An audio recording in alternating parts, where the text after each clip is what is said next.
uno de los efectos de las fuerzas, concretamente el efecto estático, es provocar deformaciones en los cuerpos. Pero no todos los cuerpos se comportan de la misma manera. Por eso los clasificamos en rígidos, elásticos y plásticos, según el comportamiento de una fuerza.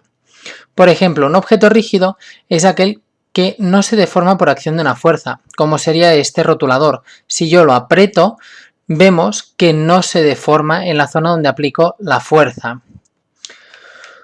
Un objeto elástico sería aquel que se deforma por acción de una fuerza, pero recupera su forma original cuando deja de haber esa fuerza. Sería, por ejemplo, esta goma elástica. Tiene esta posición, si yo aplico una fuerza se deforma, pero si dejo de aplicar esa fuerza, recupera su forma original.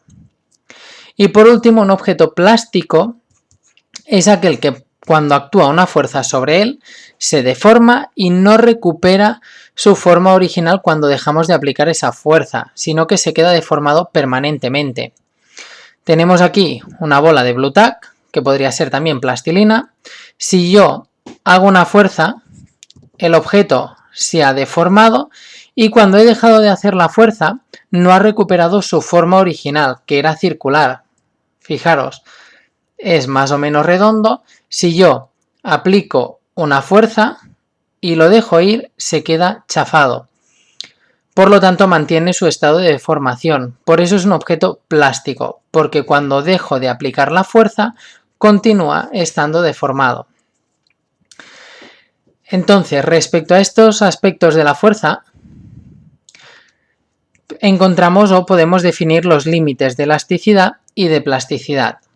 Es decir, cuando yo aplico, por ejemplo, en un objeto elástico, una fuerza, a medida que aumento la fuerza puedo llegar al límite de elasticidad. Es decir, yo estiro mucho la goma y hay veces que si la estiramos demasiado, después la goma no recupera su forma original, sino que se queda un poco más grande. Eso es porque ha superado este límite de elasticidad.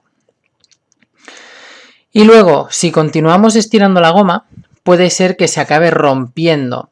Y cuando se rompe es cuando supera el límite de plasticidad. Por lo tanto, son dos conceptos importantes a la hora de hablar de la deformación de objetos. Límite de elasticidad, cuando estiro un objeto elástico y luego al dejarlo ir no recupera del todo su forma original. Y límite de plasticidad, cuando estiro el objeto y se me acaba rompiendo. Si pensamos, por ejemplo, si tuviéramos, por ejemplo, un cristal muy finito, el límite de elasticidad y de plasticidad estarían en el mismo punto. ¿Por qué? Porque si yo doblase ese cristal fino, no se doblaría ni se deformaría, sino que directamente se rompería.